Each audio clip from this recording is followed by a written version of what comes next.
This is Coffee with Kelly, a dynamic podcast that's dedicated to driving positive change in school safety.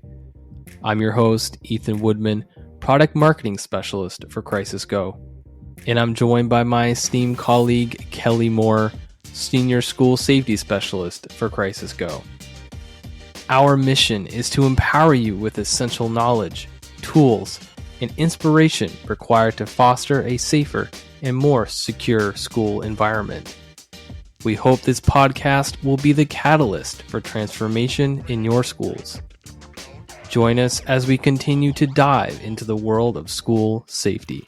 Good morning, Kelly. Ethan, how are you? What do we got going today? We got a lot of stuff today. Oh, you're wearing swag. I got your face on my shirt, Kelly. That's crazy, isn't it? I giggle every time I see that stuff. It's crazy. It's funny because you got glasses on because you were wearing glasses at the time. Yeah, I wear glasses when I'm not looking at things up close. So most of the time I'm wearing glasses. So Kelly, where did we release your new merch? At FETC. That's right. There's some people walking around with this shirt now. There's lots of people. I was surprised. FETC, for those who are not familiar, is the Future in Education Technology Conference in Florida. We just got back a week or two ago. Yep. So that's still on front of everyone's mind. They had close to 10,000 people, if not more, that attended, that were all part of the technology portion of our current education system. So we had a pretty good show there. We had partners that were there with us that integrate with us, and they were all right around. And we had Kayla came up with this great program. Kayla and you, of course, and the marketing team came up with this great program that had these buttons that if they collected, they got entered into a drawing. Wait, I got him. Kelly. I got him. Oh yeah. This is what we did. And so we made buttons for each of our integration types, our major ones for our partners that were there. And you went around to the partners, and so you went around, and if you collected all of the buttons from the partners, then you brought them back to us and we entered you into the drawing. If you wanted a coffee mug like such and or a t-shirt, you had to talk with me on the podcast. And I was surprised on how many people at this conference that were really excited about talking. And you'll hear more about those or see those coming up in the near future, but we had a fantastic time. There were some really good conversations too. Yeah. It was by far our best conference. Oh yeah. Yeah. By far. I think my favorite part was definitely the screens that we brought. They were like these 32-inch big screens that basically were like a stayed-up display, and people could interact with it just as you would with our app. And it was essentially a 32-inch phone, really. Yeah. Right. Yeah. It was touchscreen. It showed like you would if we were having our app on your phone, except for we could sit there and display it and people could watch. And we had 2 of those going because we had so many people. Plus we have so many features. Sometimes somebody wanted to see a certain feature. And so, it really was fantastic. And it was a lot of fun being with the kids, Ethan and Kayla. It's always, we're the best. We're the best team to hang out with. The best. All right, Kelly. So in this next section, it's called In the News. This is going to be our new thing. Yeah. So you're going to describe the format of our podcast. We're going to try to keep to this format going forward. We're going to try to keep to a format where we've got kind of segmented different sections just to kind of split it up and give you that variety in the podcast. So it's not just one long discussion, even though those are still good. Trying to add more content into the podcast, which in and of itself is good content. It's like content inception. Yeah. And there's oftentimes lots of things that we want to talk about, but this is a way to get a variety of content into the same. We'll try to be quick. Yep. 5 minutes here, 5 minutes there, and maybe longer. I gotta reel this guy in, but happens. It's tough work, guys. Right. So in the news, we're going to talk about a case that's been going on since I think it was in late November of 2021. It's been a while. So there was a case where a underage student, 15 years old, went into a school and he killed 4 people and injured, I think, 7 others.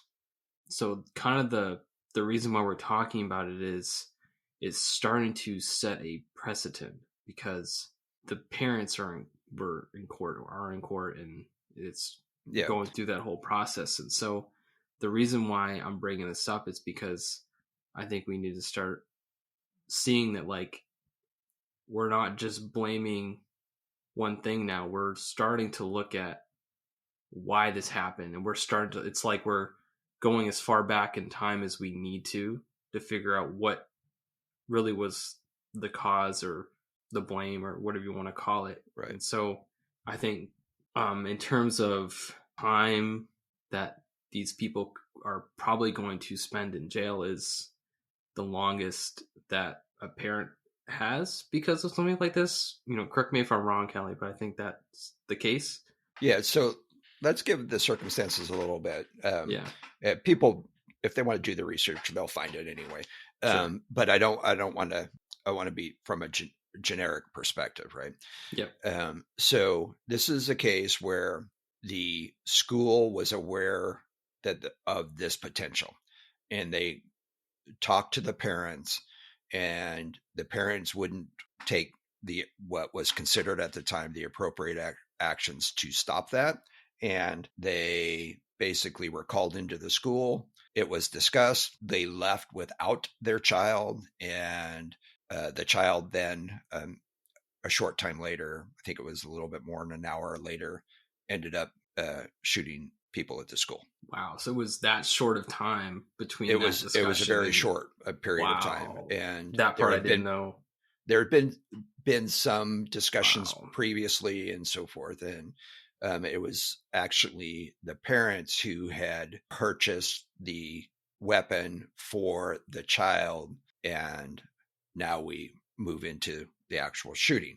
And it was a short time before the shooting that the weapon was purchased for the child. So obviously there's a lot of questions there. And now we start looking at responsibility and so forth. So you take that set of circumstances where there is a shooting and trying to push the blame to ultimately who's responsible for that act and what could have been put in place where that act could have been mitigated.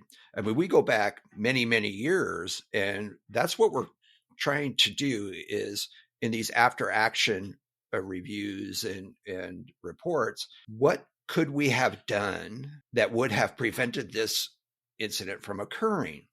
And the more and more that we get educated or should be educating ourselves on these types of acts, it brings that level of expectation much higher. And when we start looking at who is responsible, it's not only those who were responsible 10 years ago for not seeing the potential in mental health issues, behavior issues, coping skills, conflict resolution skills. It's not only those people. Sure, if we had addressed these things, and we've talked quite a bit about addressing these things when they first pop up and then trying to track that and work through that. But we're talking about if you had taken some sort of act yesterday, this would not have occurred today. And Ethan and I talked off camera a little bit about this, is for the past 25 years, which is what we're coming up on the anniversary is in April, the 25th anniversary of Columbine. We've been trying to figure out how to stop this from occurring. And stopping this from occurring is different than preventing it from occurring, right? But the focus has been primarily on that very short time frame between the immediately before and immediately after the incident. Sure. And we've talked about expanding our scope. And when do we start trying to prevent a shooting? Last week, 2 weeks ago, 2 years ago, 10 years ago, who knows, right? But from my perspective and things that we've talked about, we should looking way back. But now we're also looking at that expectation of what the other families expect the schools to do and the parents of other kids now. And so we brought this up in this issue because the mother of the child was convicted. And so she's going to face some time. What that is, I think the potential's could be a lot of time. Yeah, 4 or 5 years, I think, is what it is. But I was seeing a lot more than that. Oh, were you? I was seeing like 15 on each account. Oh, maybe. Yeah, maybe. I thought there was an expectation of 4 or 5 years. But okay. And now we're going to see in a very short period of time, in the next few weeks, I think, the trial for the father. Mm-hmm. Yeah. And so now this begs to that question is, what is the expectation and what are the responsibilities of parents? What are the responsibility of the schools to notify parents? And then how do we, I guess, reconcile or bring those two responsibilities together to work through this? And I think there's lots of questions. Some of them that I can't answer. It's not my area of expertise, but I do know action is required. And this is one of the main reasons that we started this a year ago. And I have a campaign, a self campaign of, or see something, say something. It's see something, do something. Now, in certain circumstances, saying something is enough. And that's obviously the first step. But then what do you do after that? And who's responsible to do it? If our whole campaign is see something, say something, at some point, somebody's got to do something with whatever it is. The assumption is that you're telling somebody who can actually do something. And, that's one of those things that we have to start looking at. Who is that person? And in many circumstances, that is the school official, not just law enforcement, not just the FBI, Secret Service, all of these people who are threat management people, not necessarily the right person. And at some point, we have to say, oh, I'm that person. And we have to identify who that is. Because here's the bottom line. And we're seeing it now. I imagine we're going to see more and more of this, because this is, as far as I know, this is the first case of this nature. But we're going to see more and more of these types of prosecutions under this umbrella of criminal negligence. Yep. This is your responsibility, whether you identify it as not, and you neglected to keep your school safe. We've talked about the OSHA requirements. We've talked about expectations. We've talked about all of these things. And I think this is where it's all coming to the arena of discussion now is, if you failed to do your job, people are going to start prosecuting. Scary thought, but at some point, that's where it ends, right? Yeah. Got to be held accountable, right? So, yeah. It certainly puts a spin on that old saying that you and I have talked about. It ain't my job. This isn't what I signed up for. You're the principal. You're the safety coordinator. You're the superintendent. I think it is what you signed up for, whether you acknowledge that or not. Yep. So that kind of is a good transition into our main segment, which, so there's something that people have asked about, as a way to possibly stop an active shooter. And there's the idea that, hey, what if my teachers were armed? Would that actually be helpful? And there's a lot to it, and it's a Yeah. pretty it can be a pretty divisive kind of conversation, Yeah. but I think that's why we're here. I think it's something that just needs to be talked through. Yeah. I don't think it's black and white, but A lot of people do, right? yeah, you've got the experience, Kelly. So I'm gonna let you take it away. Yeah. So one of the reasons that this is a topic today is not too long ago, a school district announced they were going to arm their teachers, and I totally understand that. I will tell you that when I enter into a conversation with an educator, especially if it's face to face and I'm in the school, is some form of this question: are you in favor of arming teachers? Would you advocate arming teachers? So forth. The quick answer to that is I am neither for it nor against it. And because there are so many factors involved that it's what are you willing to accept as an organization? And, there's lots of places around this country. Absolutely. I want zero guns in our schools. Others, that's what SROs are for. Some districts are large enough that they have their own police departments. So they have that perspective.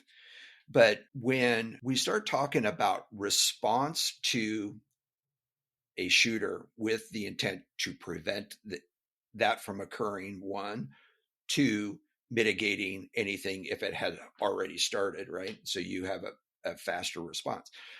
The first factor is if you don't have that capability at the instant you need it, it's no good, right? Or it's going to take longer for you to engage and mitigate whatever is occurring.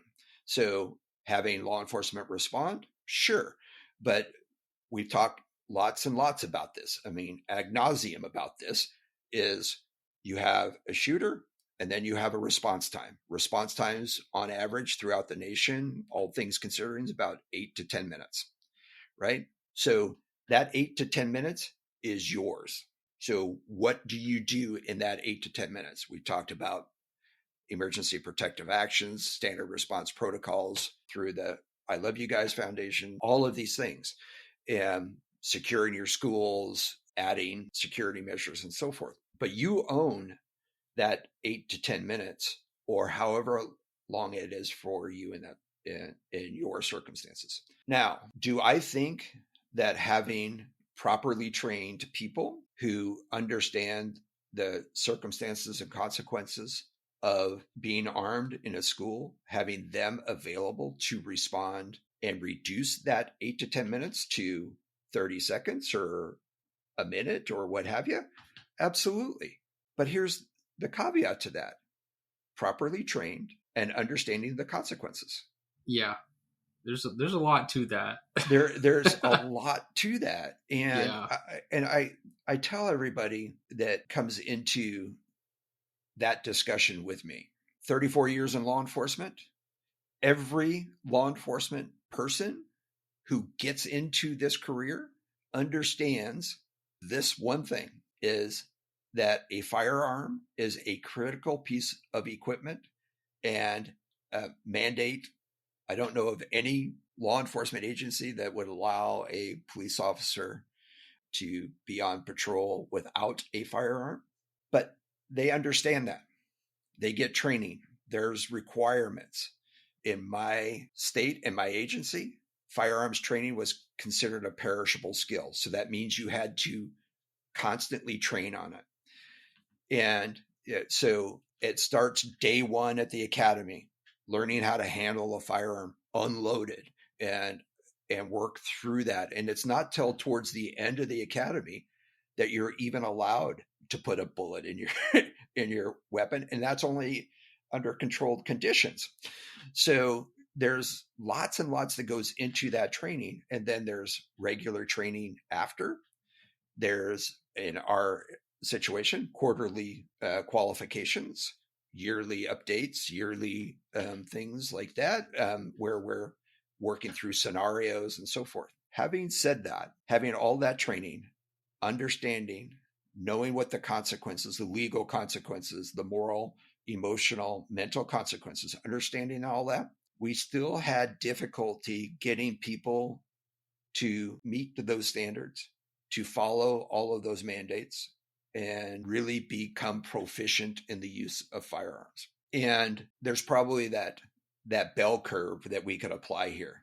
We had 10% of our people who were absolutely proficient with the firearms. We had 10% who were not and struggled every time to qualify and maintain the standards. And then we had the 80%. Are those the people that ended up as like an analyst? Well, those are the people who struggled and or found another career, right? Yeah. Then you had that 80%, but that 80% were those people who met the minimum standards, right? They came in, they shot, they went through the training and moved on. But now you take that understanding that I came into my profession understanding that carrying a firearm is a necessary part of my job. And then you transfer that to the education system where not one school, I have to take the exception out, which is the military academies and those military schools where that's part of the culture there. But not one of our public schools, not one of our private schools that I'm aware of, where the educator said, carrying a firearm is a critical function of my job. And this is the reason I'm getting into education. Not one. Yeah. Do you have teachers and educators and educational professionals that are proficient with weapons? Yes. But they didn't get into that job thinking, this is what I'm going to have to do.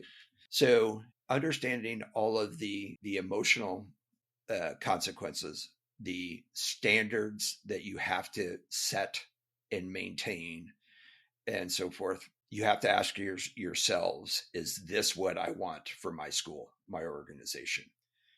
Because arming teachers, putting armed anybody in your school comes with consequences, good and bad. And you have to be willing to accept both. You can't just say, oh, this is for this, and then have a negligent discharge or what have you, and then say, oh, but I did it because of this, and so I'm good. That doesn't work.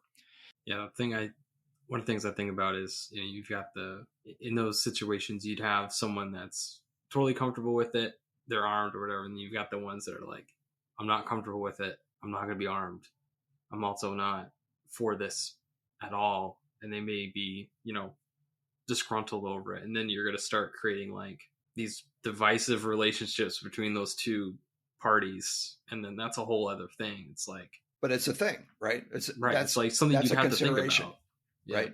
Because you have in many schools this thought that not only should we not allow our teachers to be armed, we are trying to get all guns out of the school and away from the people who are actually trained to use it. Yeah. Right. The idea that we are going to rid the world of guns is that ship has sailed from my perspective. And so they're there. How are we going to mitigate? What are the best things that we can do to mitigate it? And that's a discussion that I'd happy to have with anybody, but I can't make that decision for you. And there are so many consequences. Like if you have a group of teachers or even a single teacher who is absolutely against having any firearm in your school, that becomes a problem. Either that teacher is going to be disgruntled or they're going to leave. And you might have several that say, I can't be in this kind of environment. This is silly that we're in this and we're making these types of decisions. I can't disagree with that, but we are. And you're already, as a profession, as it's being reported time and time again, having difficulty with hiring people and maintaining people and so forth. So having this as a mandate or a policy that even allows it under certain parameters may cause you to have more issues with hiring people. Maybe not. I don't know. That's a discussion for you and the culture of your school. But those things are things that you have to consider. I did write a blog and it lists several things that you have to consider. We don't have enough time to go through all of those, but if you don't have a solid foundation in policy, requirements, mandates, training, and those types of things, it's you're playing with fire. All good stuff. Just saying. There's a lot to it. You gotta invest a lot of time, resources. The decision is yours. Risk management 101 is going to play here. Risk management 101. Yeah, because you're adding a huge layer, a very thick layer of risk when you go into this realm. I'm trying to think of any other security equipment or device or anything that could have a completely adverse, life-ending possibility to it. Like your security cameras, you don't have to worry about your security cameras killing somebody. Yeah. I mean, the technology's out there that you could, right? So, I mean, they have, in our profession, we call them less lethal, where we use them as training devices, where they have cameras. We're in front of the camera participating in a training scenario where we have laser capabilities on our weapons, where we're shooting at targets or based upon scenarios. We're shooting at, they call it from back in the day, it's shoot, no shoot type scenarios. Is this a lethal scenario or not? And sometimes those cameras can be equipped with rubber bullets that can shoot back at you, right? So if you have that capability, you can add a lethal component to that. Just saying. Wow. The military has that technology and is using that technology as we speak. Man, that's pretty crazy. But it's possible. Man. I mean, you see it on the air defense systems on ships.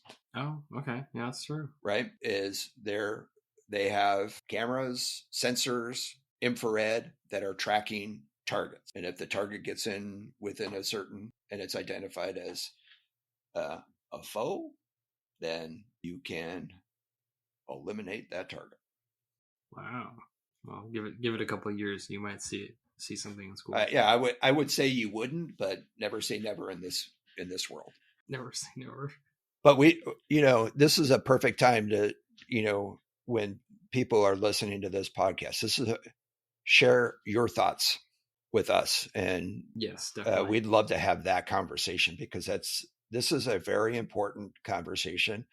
And, yeah, I get it on both sides, but this is a conversation.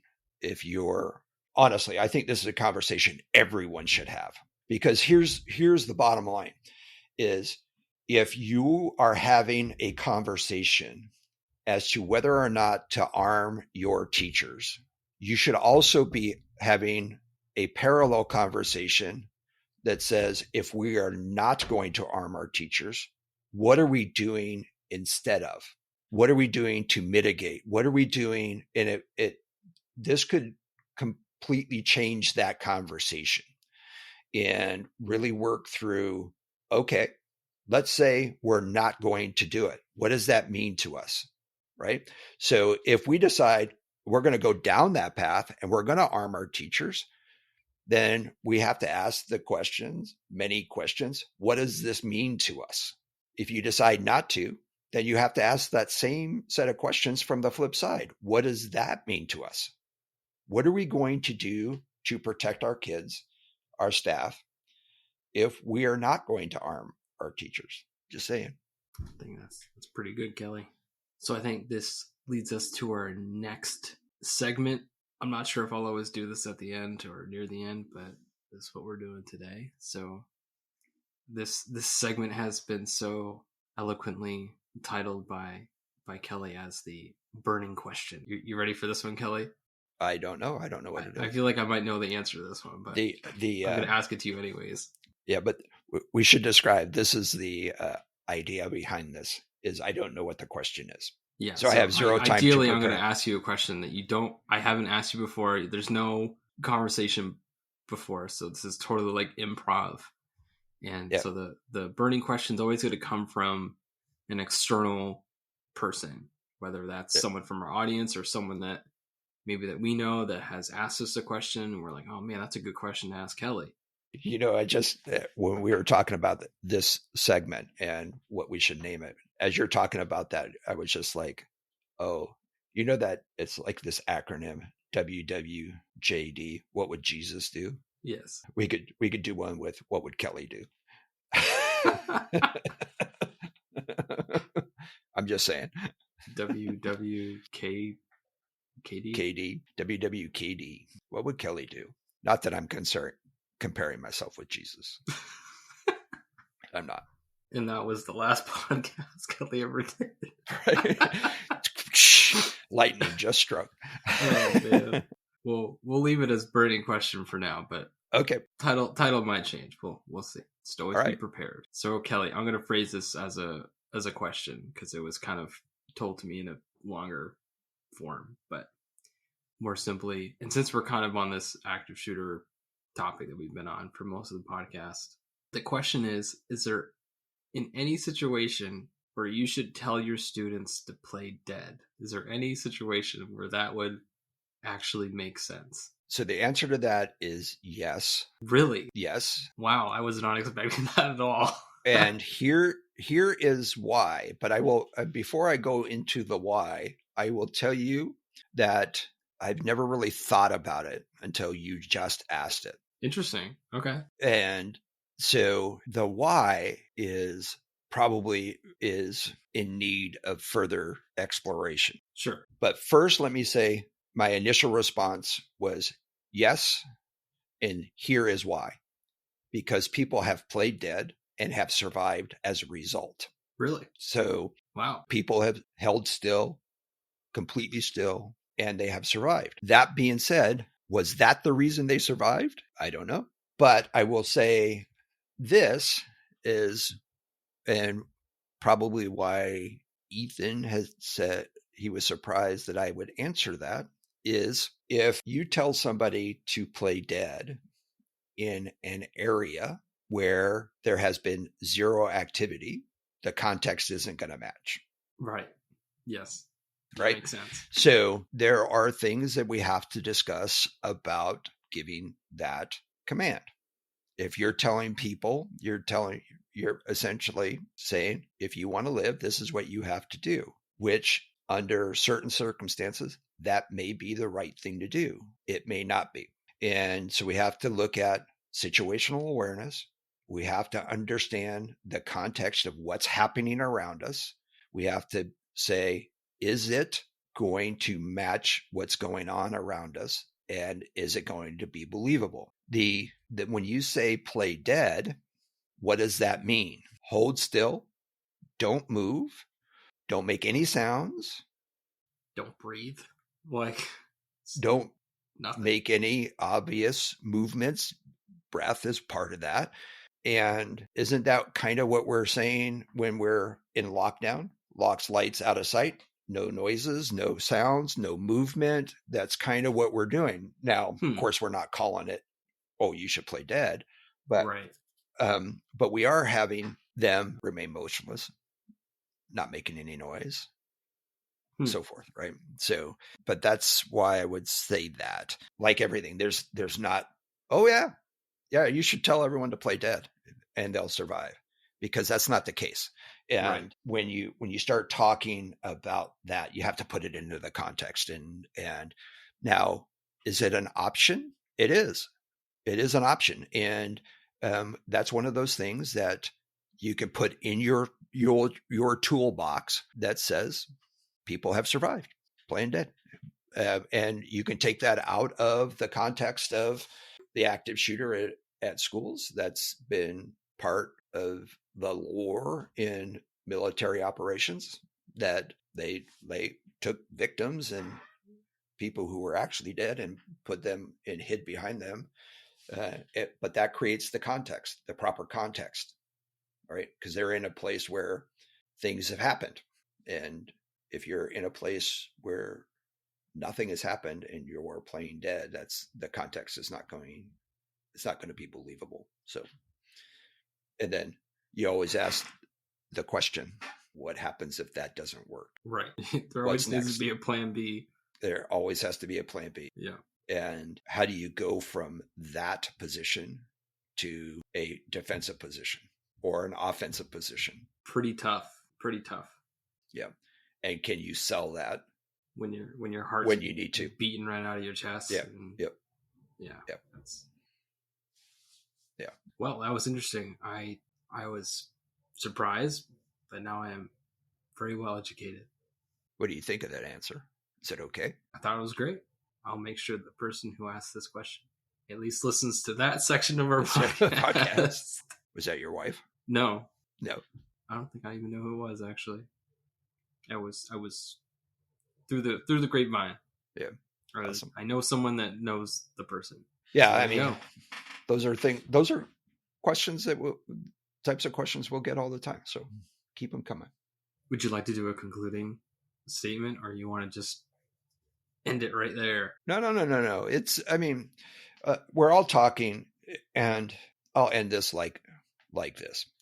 And that is, the answer to that burning question is the way that we have to look at everything that we do. Is there is no exact answer to everything. There are pluses and minuses to every question. And we talked about that within the context of the body of this podcast with arming teachers.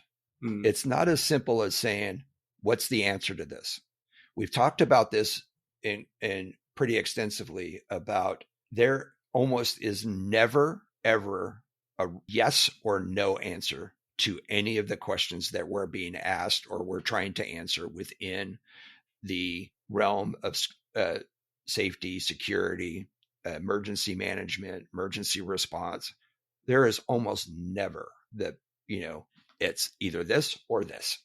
There's some continuum in there, and we try to pick what is the best. What is the best response? What is the best answer? What is the best procedure? What are the best practices? It's not the perfect practice. It's the best. Best is never absolute. And although people think it is, and that's why it's been so difficult for us to define things and educate people within these discussions. And the answer to that burning question, the discussion about arming teachers, is part of that. So we have to become comfortable with making the best decisions we can under the circumstances that you're facing for your organization, for the individual teacher, for the individual student, the masses. All of those things come into play. So I think that's the important part of my conclusion. If you enjoyed today's episode, please like, subscribe, and hit that notification bell. And if you have any questions about what we discussed, leave a comment on our website at crisisgo.com. Thank you for joining us today, and we'll see you next time on Coffee with Kelly, a discussion on school safety.